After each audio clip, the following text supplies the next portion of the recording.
From the heart of Central Florida, you are listening to the most electrifying show in media. A Neighbor's Choice. And I'm your host, your neighbor, David Gornoski. Glad to be with you once again live across Central Florida, across Tampa Bay and Sarasota, Brandon, Plant City, St. Petersburg, and all over Orlando, Polk County, and the Space Coast. We're happy to be with you once again, and worldwide online on our podcast and live streams. It's great to be with you again. And, you know, today I want to talk a little bit about the notion of how to defend scapegoats. We are racked right now in a society that's reeling from a plethora of scapegoats that we're trying to find justice for. And the one that's dominated the news cycle today is the killing of George Floyd by the hands of the Minneapolis police, where he was, had his neck, crushed by the weight of the police officer's knee. And this is something that has triggered a lot of desire for justice. Right now, there are lots and lots of protests and different signaling of concern by the big business and big mega corporations. And they're something that we need to really think about. What is the best way to defend scapegoats?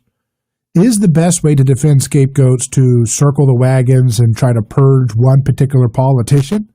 Right now, we see another story, another news cycle in which the wagons are circled against President Trump, right? And I'm not on either team, but I have to tell you, it's pretty obvious to anybody watching that the media is always trying to create a scandal to scapegoat Trump for whatever crisis is emerging, whether it's a virus, whether it's something he said decades ago, whether it's something in the economy, whether it's a shooting.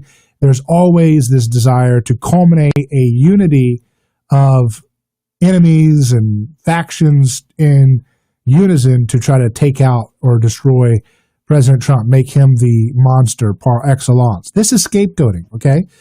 A scapegoat, by the way, doesn't have to be totally innocent. A scapegoat oftentimes can be guilty of many of the things leveled against him. But the difference, what makes it a scapegoat, is that it's this notion that if we get rid of this particular individual, that somehow that will be the solution to the problems, or a major unifying effect that people can come together and somehow have progress made by saying this is the person that's guilty. And that's obviously what's happening with President Trump. They used to do this with, Obama, but because the leftist narrative that he subscribed to in a groupthink way is the more dominant cultural force. It was, the hatred for Obama as a scapegoat was always kind of the counter narrative, was always kind of the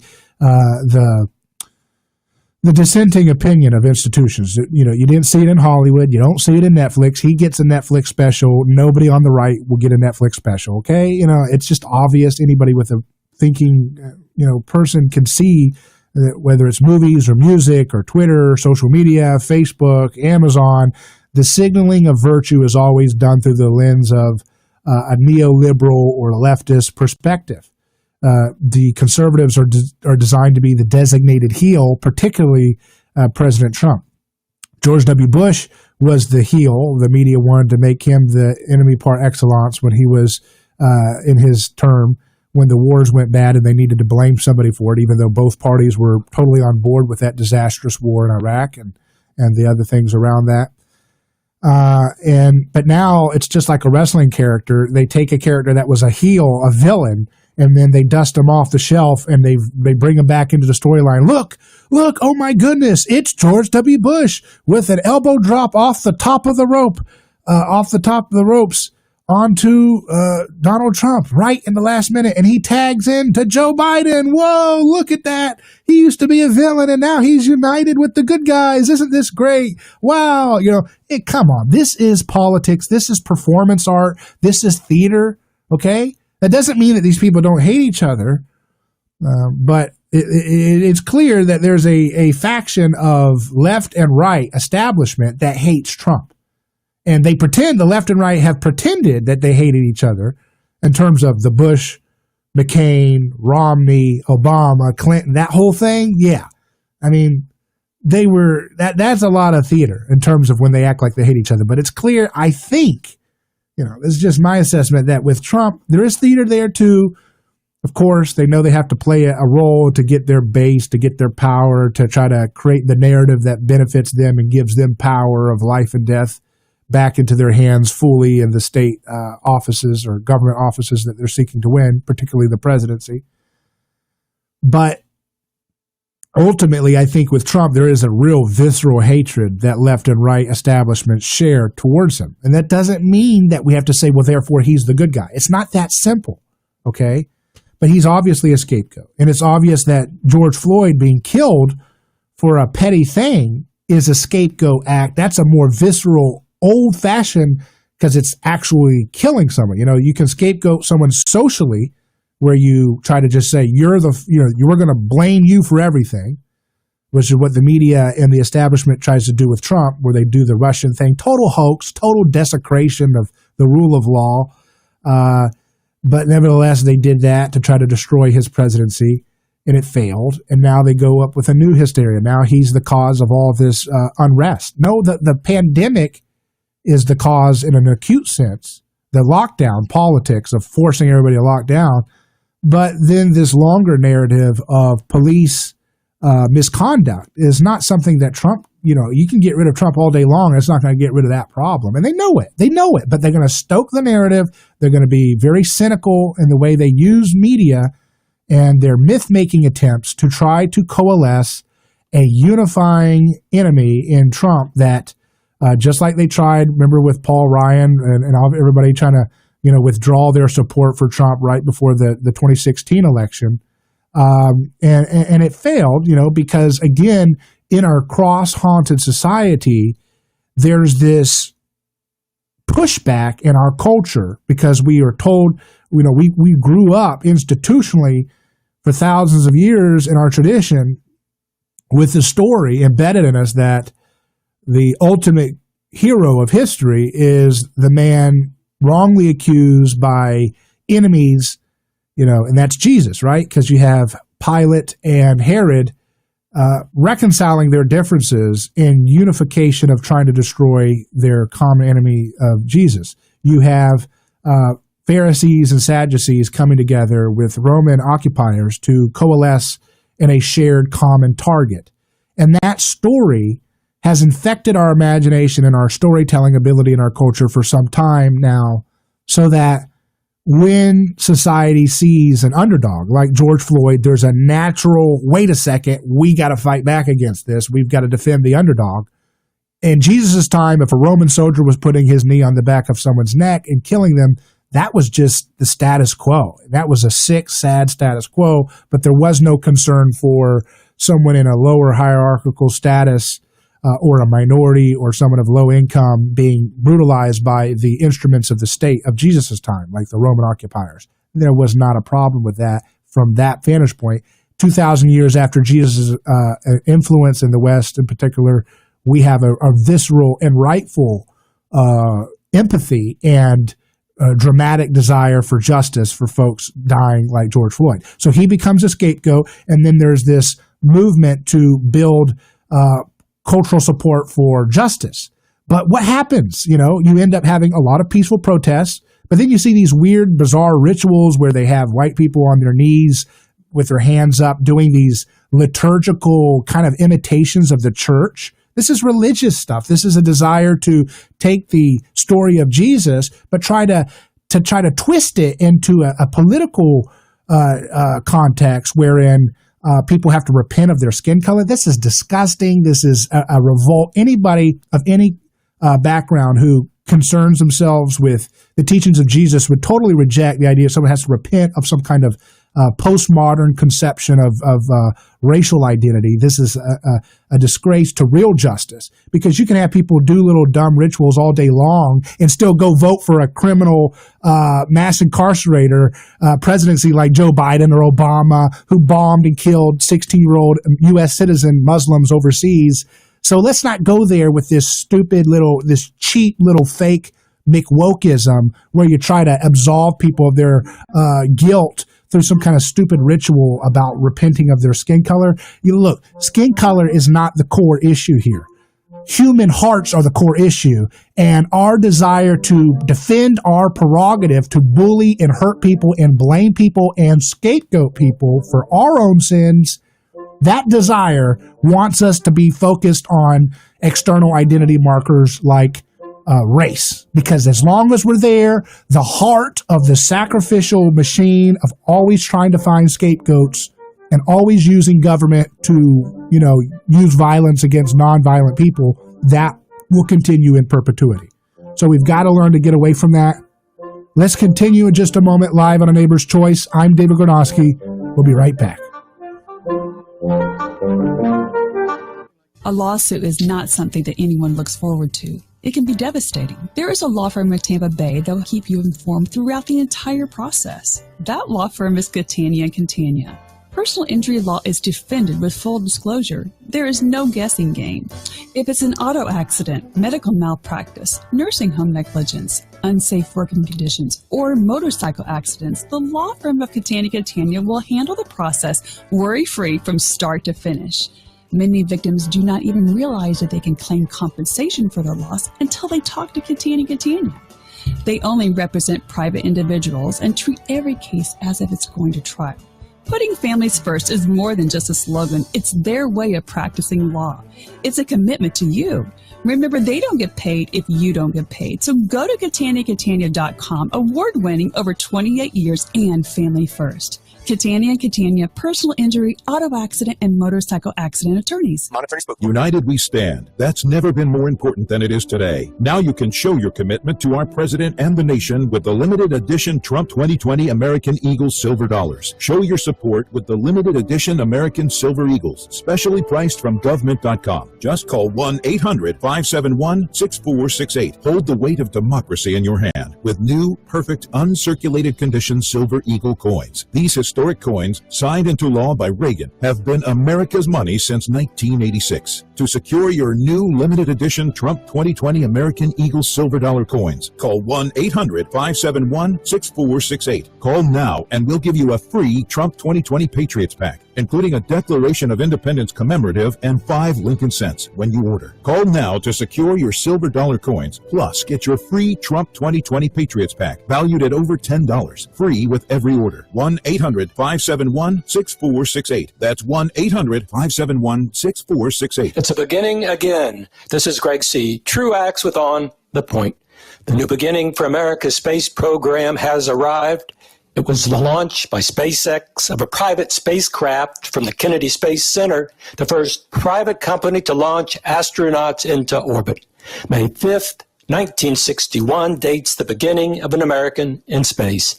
59 years ago, school children in Florida who watched on black and white television sets the 15-minute flight of Alan Shepard could only imagine what was next. President Kennedy put America's imagination about space into words with his audacious goal, later met, to put a man on the moon. Today, the perfect launch of the commercially built and operated Crew Dragon spacecraft showcases for the entire world the power of American free enterprise and our unmatched entrepreneurial spirit. This is Greg C. Truax.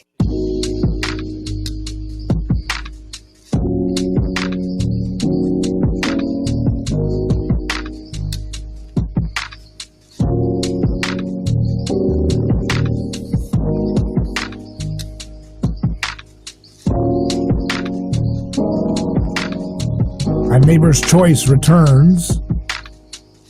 I'm David Gornoski. We're talking about how to defend scapegoats. We have scapegoats everywhere. Every time there's a horrific school shooting, You have kids who are often bullied, who are often scapegoated by society, scapegoated about terrible, toxic messages about their masculinity or whatever it is, that then is bottled up into a awful, violent return, a vengeance scapegoating, scapegoating the scapegoaters. And that's where these awful school shootings come. And then what happens there is there's a desire for justice. And so the community and the country immediately takes out their talking points that says we need to strip guns away from people, even nonviolent owners of guns, take AR-15s away and stuff like that. And then what happens when you do that is you scapegoat and marginalize and otherize and dehumanize gun owners who are peaceful owners. So they get sacrificed, they get scapegoated because of the crisis of school shootings. And the school shootings as a crisis is a disaffected misfit or psychologically disturbed person scapegoating people that he perceives were scapegoating, or she or whatever, scapegoating them. It's just eternal scapegoating after scapegoating after scapegoating. No, you're the problem. No, you need to pay. No, you need to pay. Over and over and over again. That's the entire operation of our political cultural system today. And it's operating as such because we don't want to repent. We don't even want to use that word. That word viscerally makes people recoil. Don't talk about repentance to people. They get sick of that because they don't like it. They don't think it works. They don't think it's real. And they certainly don't want to try it because it doesn't make them feel comfortable. Repent means change your mind, renew your mind, transform your mind, and transform your actions too. It's much easier to pass the buck off to somebody else. It's the Democrats' fault. Well, the Democrats are wrong on a lot of things, but so are the Republicans. And I'm not saying one's right or wrong more often than the other. I'm saying the idea that if you beat that team, it's not going to make your life better. It may be right on some issues if they don't have power, but ultimately it's the system itself which is dividing us apart. And this is something that can be tackled completely nonviolently. In fact, the only solution to our problems of scapegoating and division is nonviolence. Nonviolence is something that we understand needs to be at the forefront in our daily personal activities. We don't join crowds and steal people stuff. You notice that the lockdowns of governments that have failed to really be the right answer based on the data that's come out, the lockdowns, what do? They scapegoat to the average merchant. The middle-class business owner got really destroyed and locked up and ruined their businesses, and it's still ongoing today.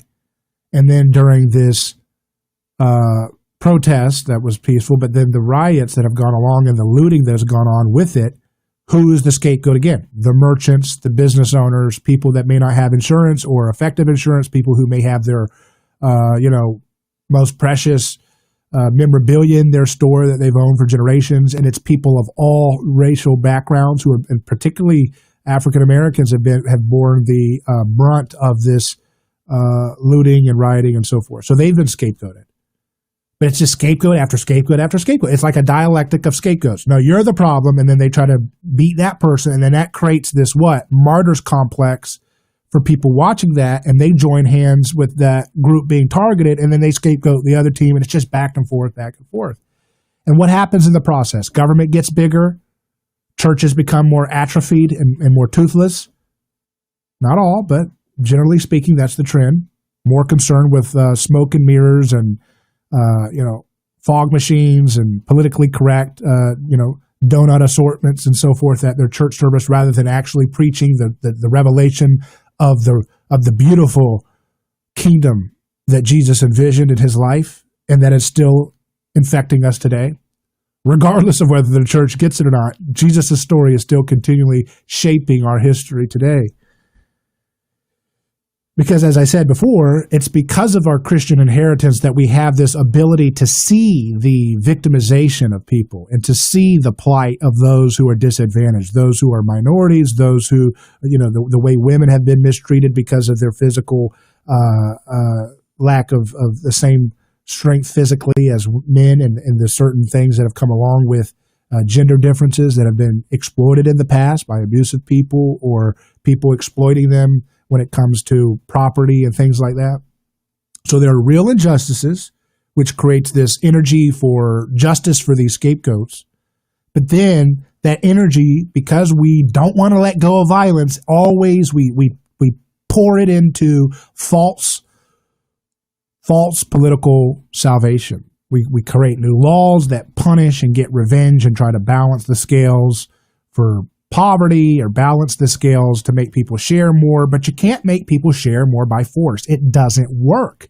All that does is make the rich and those who own businesses get a martyr's energy, a scapegoat's energy, and then they get momentum from that, and then they are able to turn that into political capital and get revenge on those efforts. It doesn't work. You can't force people to be kind and sharing through the barrel of a gun. And you cannot rely on the crowd to have any wise solutions in a time of chaos. It takes individual agency to take responsibility for the things that you are responsible for and to say, no, I repent of those things and I'm not going to do them anymore. I'm not going to keep voting for bad laws. People, Eric Garner, remember him? He was the black American who passed away being, choked or held down by police. And he said, I can't breathe. And what happened there? The man was being, policed for selling unlicensed cigarettes. Well, who are the people who put the license for cigarettes on the books? The people who thought, well, this will be a way for us to use government force to regulate consumer habits for cigarettes. That's the myth they told themselves by having that law on the books. The reality of it, it was a way of creating a cartel for tobacco manufacturers. That's how all regulations go. A myth in the name of a victim called, hey, can't let kids do cigarettes, so therefore let's have government regulate it. And then that creates this license wherein, what's a license? It's a license to enforce government force on the back of nonviolent people who are selling cigarettes without a license. That's the claim of what was going on with Eric Garner. And so the man loses his life because you send men with the option of lethal force to tell someone to stop selling cigarettes. Get rid of the law that put that situation in the process. Get rid of the law that sends men or women representing government to use force to get people to stop doing drugs, to pay child support, to stop selling raw milk. Get rid of the laws that create the scandalous, violent incidences, whether they go along and go into the police. If they go to the prison, it's still violent. If you send a man who's nonviolent or a woman who's nonviolent into harm's way in prison where there's actual violence, and you send them in there because they did something nonviolent, you're bearing false witness against them. You're treating them like they're violent by your actions, by putting them in a violent condition called prison. So get rid of the laws. That's how you defend scapegoats. Get rid of the bad laws. Use your jury duty. Use your voting right to nullify and get rid of bad laws, to get rid of bad power, and just say no, because it's not going to work. So let's try another way. Let's get along nonviolently. Let's get along voluntarily. Let's say no to the crowd on the riots and the crowd in the voting booth. Just say no to the false song of the crowd. I'm David Gornoski. We'll be right back on A Neighbor's Choice. Special report, protests across America. More reaction to former Defense Secretary James Mattis's scathing critique of President Trump's consideration of using active duty military in law enforcement. In the Atlantic magazine, Mattis writes, "We must reject any thinking of our cities as battle space that our military is called upon to dominate." Washington, D.C. Mayor Muriel Bowser is concerned by the increased federal law enforcement and military presence in parts of her city. And Bowser says streets near the White House should be open to all. I'm also concerned that some of the hardening that they're doing may be not just temporary. And so we would also have to push back from that. So keep in mind that that's the people's house. It's a sad commentary that the house and its inhabitants have to be walled off. Wall Street is closing lower. I'm Evan Haining. Hey, I'm Andy. If you don't know me, it's probably because I'm not famous. But I did start a men's grooming company called Harry's. The idea for Harry's came out of a frustrating experience I had buying razor blades. Most brands were overpriced, overdesigned, and out of touch. At Harry's, our approach is simple. Here's our secret. We make sharp, durable blades and sell them at honest prices for as low as $2 each. We care about quality so much that we do some crazy things, like buy a world-class German blade factory. Obsessing over every detail means we're confident in offering a 100% quality guarantee. Millions of guys have already made the switch to Harry's, so thank you if you're one of them.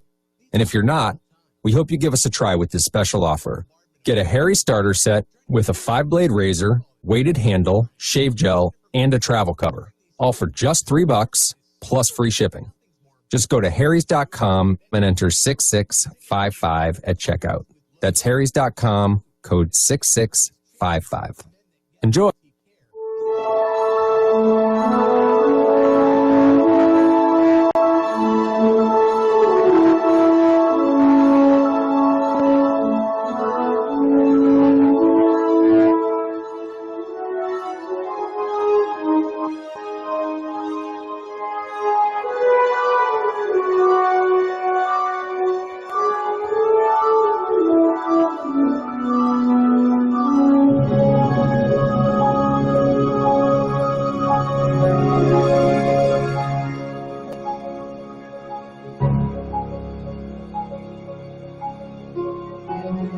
Welcome back to A Neighbor's Choice. We're talking about how to defend scapegoats, and it's something that everybody has a desire to do.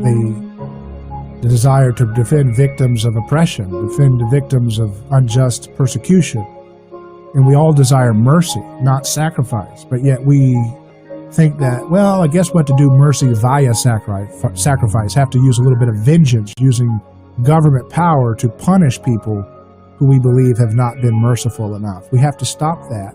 We have to learn to tell the stories of victims around us, hidden victims, that we need to elevate and let them have their voice, let their story be told.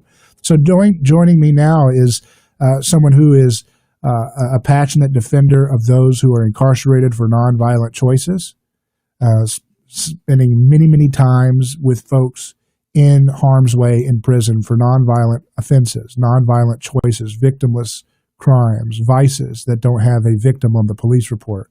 And so joining me now to talk about a story, the story of Chad Marks, who's someone we've had on the program live from prison, is Lisa Jacobi. How you doing, Lisa?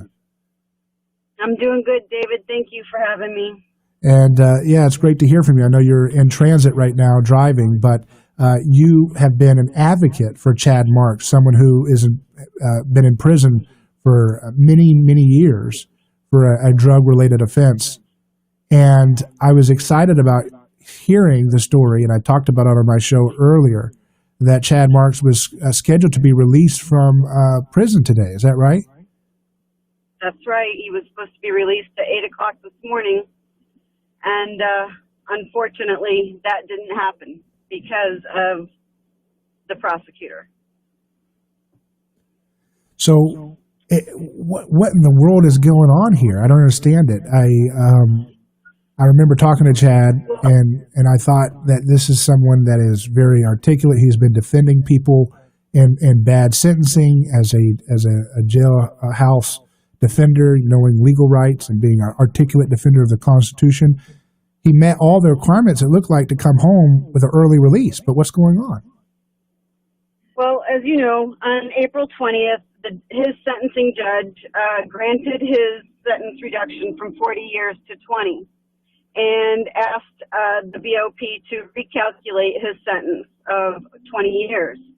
And that would have brought him out to today. Well, the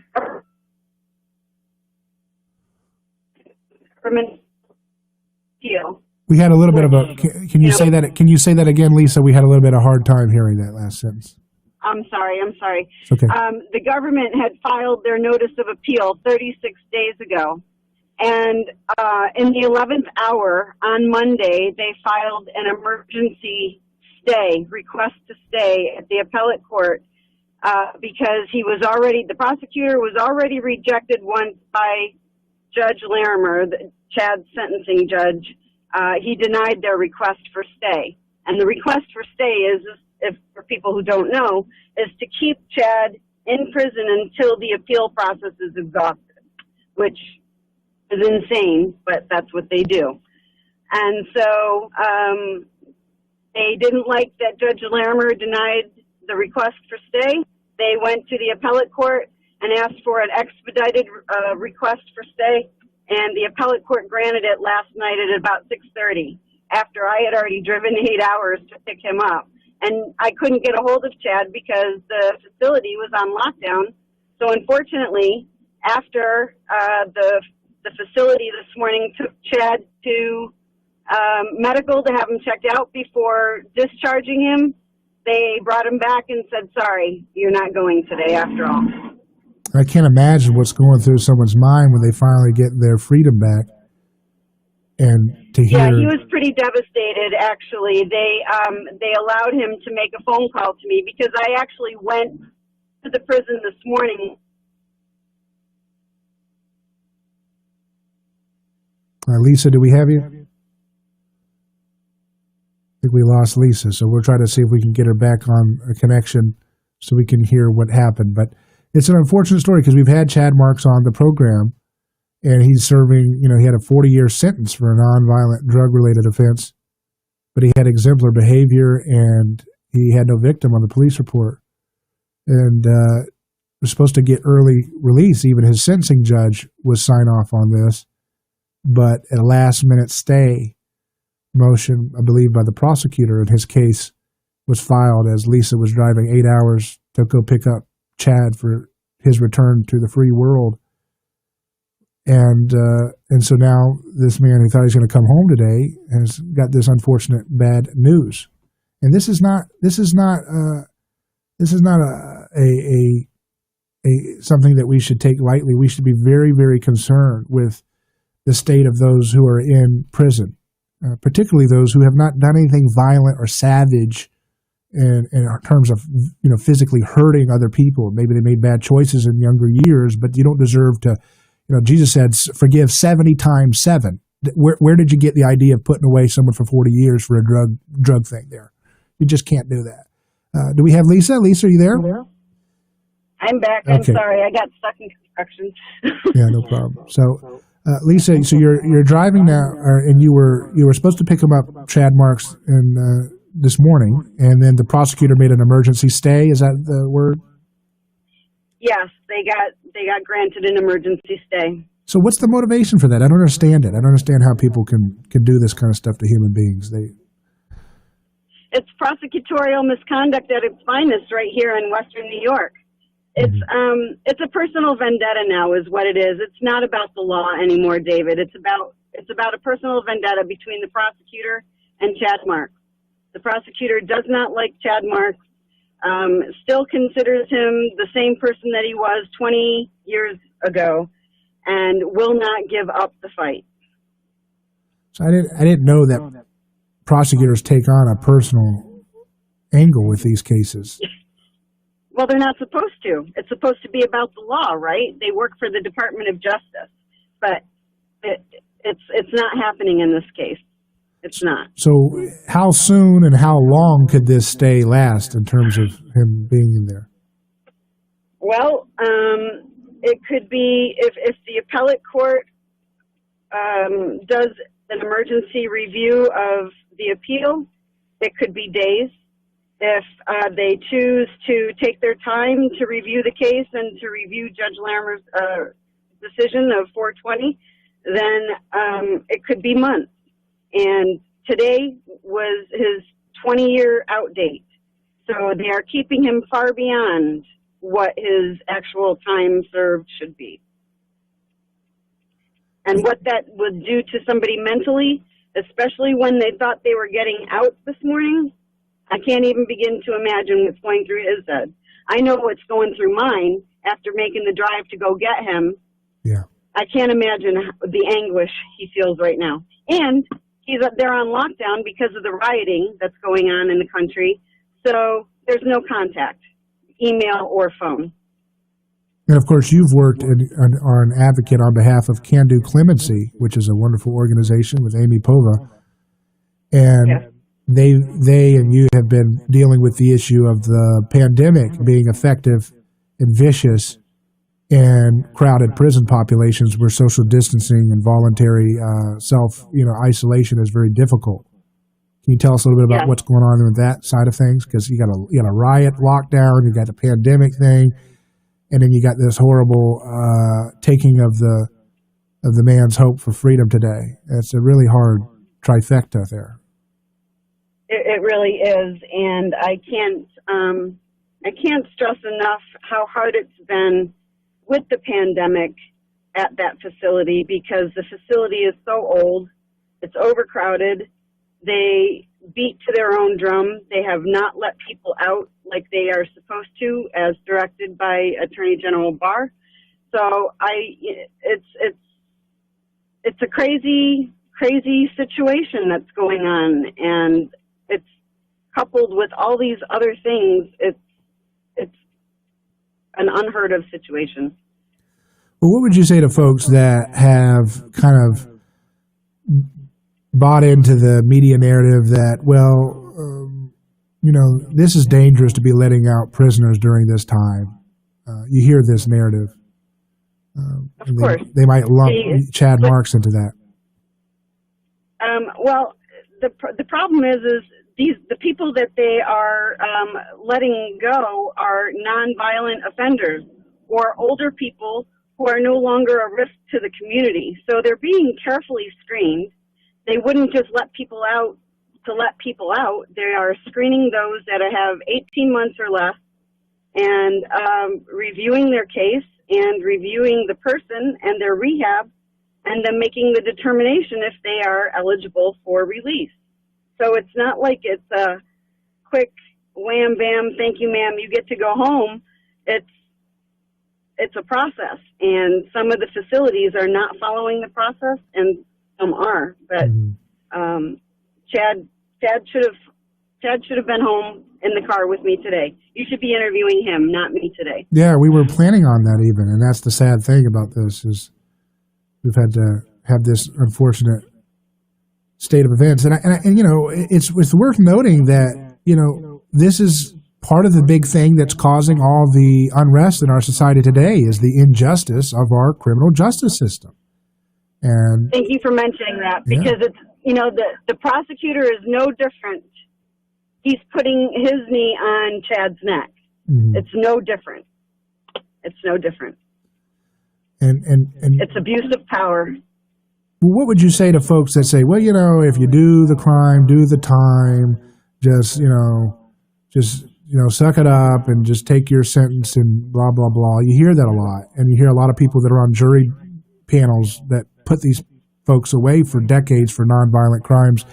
Some of them have that mentality of just kind of going along with the bystander effect. Well, you did it. I don't care. Everybody else is doing it. I'll go ahead and put you in prison for life too, Sure. Well, the punishment needs to fit the crime. You've got murderers and child molesters walking the streets, but a nonviolent drug offender gets 40 years because he exercised his right to trial? Come on. Right. How is that fair? Right. How is that fair? And all his co-defendants have been out for many, many, many years. It's ridiculous. So he has done his time. If he was sentenced under today's law, he would have received a 20-year sentence, not 40. Right. So he rightfully would have been out. And what was the charge again? What was the judge resentenced him not for compassionate release, but because he felt like he had served enough time, right? Yes, the 924 stacking charges were unbundled, so to speak, and instead of getting 20 years for a second charge, he only would get 5. So it's the new law under the First Step Act has really helped, but not in Chad's case at this moment, unfortunately. So there is that room for prosecutors to put stays, and how often does that happen? Is that a rare thing in this kind of scenario? I don't know that it's a rare thing, but I know in big cases like this one, I'm sure it's probably the normal course of action. But as you know, as Judge Larimer had said, the prosecution waited until the 11th hour. They waited 36 days after filing their notice of appeal to file for the stay. They should have done it when they filed the notice of appeal. So we had ample time, and time, money, resources, and emotional energy would not have been wasted. Right. Not that it came at the 11th hour, legitimately at the 11th hour. So they're playing dirty and hard. It's sad, and this is again indicative of how we all need to come together across racial thing, because it's not a racial thing. There is a racial component to some of these cases, but Chad is not a minority. He's someone that serves a very egregious sentence, in my opinion, and he's trying to come home to have his God-given freedom, and it's snatched away. And I'm tired of this distraction that the media foments to make it everybody's fighting everybody in the streets about race. Meanwhile, get rid of the bad laws that put people in these violent police situations where people get out of hand with the way they arrest people, and then the violent situation of being thrown in a violent prison cage for a non-violent crime. That's a terrible way to treat any human being. And you're up close and personal with the reality of this egregious system, aren't you? I am, and it's frustrating. It's infuriating, and it's sad, because compassion for fellow Americans seems to have really gone out the window. It's like everybody is angry, everybody's fighting everybody, and it's unnecessary, and it's not the way people should live life. I mean, it's just a horrible way to live. Well, Lisa, Jacobi, keep us posted on this story. We're going to follow it and hope to have Chad on soon with his freedom restored soon, okay? Absolutely. Thank you, David. I truly appreciate it. Very good. We'll continue live on A Neighbor's Choice with more in just a moment.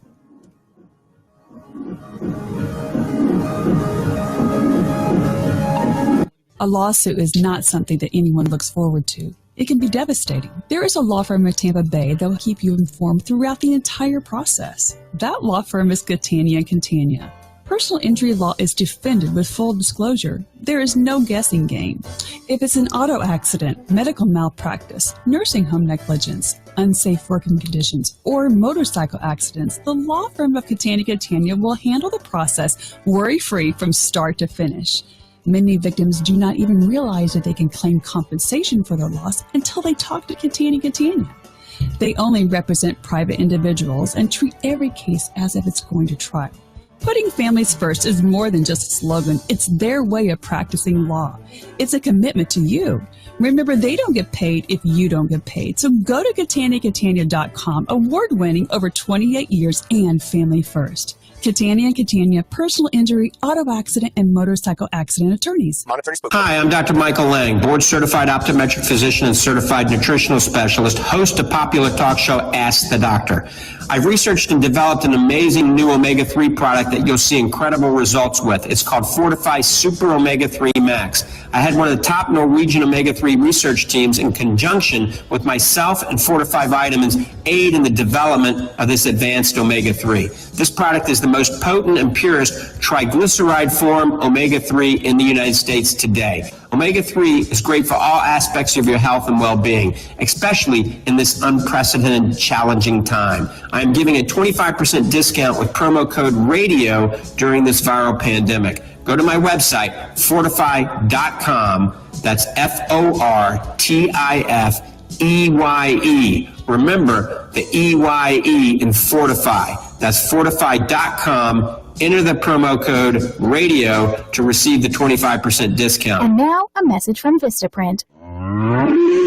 This is a cow. The cow that made the milk that was made into the cheese that made Tober Dairy Farm into the talk of the craft fair. But cheese only lasts so long. The impression a small business like Tober Dairy Farm makes can last much longer, with the right business card to back it up. And now Vistaprint is introducing free shipping on all business cards in any quantity. That's right, free shipping on any card, any style, any quantity. Plug your information and logo into hundreds of fresh designs tailored to your type of company, or upload your own original layout. layout. Pick from paper stocks like matte, glossy, or uncoated. You can even upgrade to a unique touch like rounded corners. The choice is yours. The time is now. I said now, not cow, Farmer Tober. For a limited time only, get free shipping on all business cards in any quantity at Vistaprint.com with promo code 2828. That's promo code 2828 at Vistaprint.com. Vistaprint. Own the now.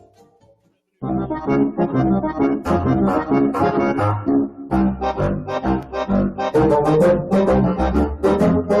have a media out there that's preening and social status signaling all day long about how they're woke and they're there to do their little thing to make our justice system right. And you're not going to find any other program but this one you're listening to right now, live on Neighbor's Choice. You won't find anyone that's going to dissect the issues like what we're doing to show where scapegoats are in all shapes and sizes and colors and show how to stop it. We have a desire to always see that our neighbor is the scapegoater. And we never want to admit that we have scapegoats of ourselves.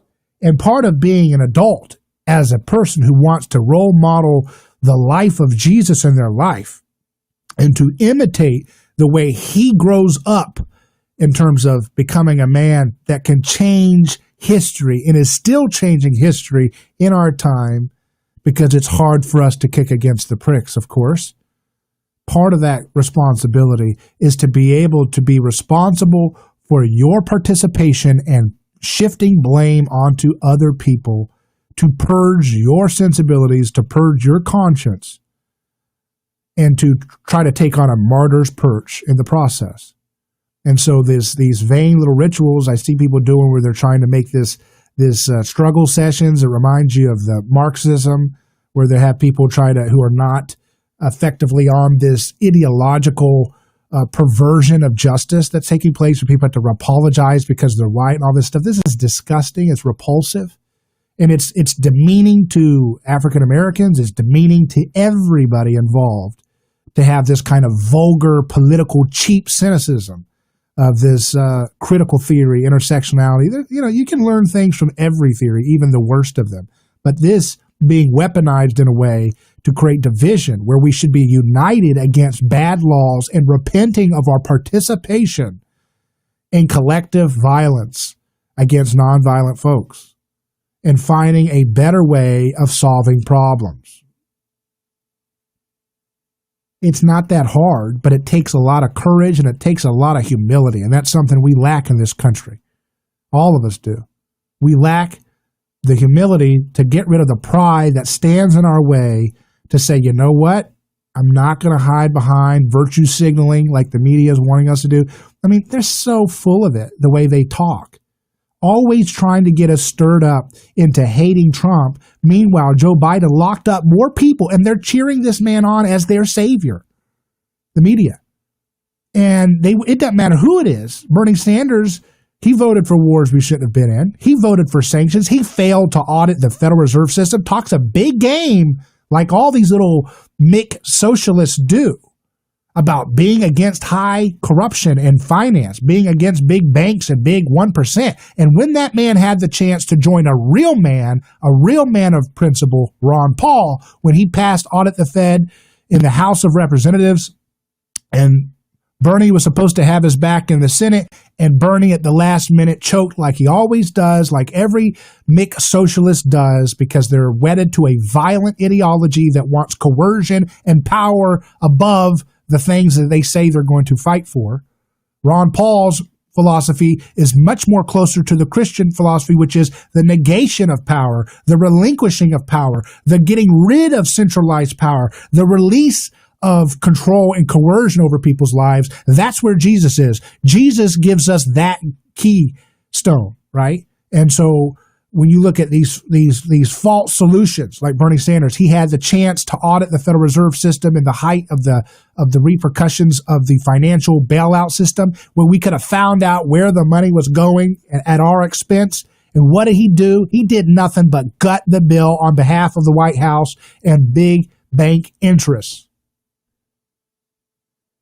And who is supposed to be the savior of our poor and disaffected? These socialists that are going to be presented to us ad nauseum by a lying media that has served the interests of perpetual war, perpetual sanctions, perpetual spending, perpetual debt. And it's disgusting, and we have to speak out against it. But ultimately, the person we have to look at for blame is look in the mirror, because as long as we continue to participate in blame shifting and shame shifting of our complicity in these mistakes, in this scapegoating, in this prideful egoism that we all have to wrestle with, as long as we don't reject that in our heart and get rid of it and let go of the stone. When Jesus was dealing with the woman caught in adultery or accused of adultery, they had a crowd there of stone holders ready to stone this woman. And what happens? He said, he who is without sin cast the first stone. And what does that do? That makes everybody have personal responsibility for the stone that's in their hand. And suddenly, when they were possessed by a groupthink crowd spirit, and they were ready to just throw stones mindlessly, now they have to take account of the stone in their hand, saying, wait a second, I got a stone in my hand, so who's it going to be? Is it going to be me or Bill or Peter or Paul, or who's going to be the first one to throw the stone? So he used what I call social Aikido. You know Aikido? Aikido, here's a paper I just got the other day at an Aikido dojo, not too far from us, and it says, it's just an interesting way they described it. It is a way of dealing with, physical reactions and inertia to control potentially violent and dangerous situations. So Jesus uses verbal social Aikido in a nonviolent way to disarm the crowd's possession of groupthink, to basically exorcise the evil power of the groupthink hive mind that these folks are in when they're in a crowd, and get them to take personal responsibility for the stone that's in their hand. And I'm asking you to keep that same principle in mind next time you're called to jury. Next time you're in jury duty and you have a man like Chad Marks, who was supposed to be on our show today, who is in front of you for a nonviolent crime, meaning you look at the police report and you don't see a named victim, or if maybe it is a petty burglary or theft, use your Christian conscience. Use your Christ-haunted spirit, hopefully Christ-convicted spirit, to look at your neighbor as yourself, to love your neighbor as yourself, to see that person as your son, as your daughter, as your brother, as your father, as your mother, and to treat them the way you would want them to treat you in that scenario. To look at the stone in your hand when you go to the voting booth and you say, I'm going to vote for the perpetuation of wars and sanctions and spending and debt and law and regulation after regulation, and just say, you know what, I'm going to drop my stone and let go of it and just walk out and just say no. How interesting would that be? How interesting would our world be if we just say no to that false song of collective violence? I'm David Gornoski. We'll see you in a moment.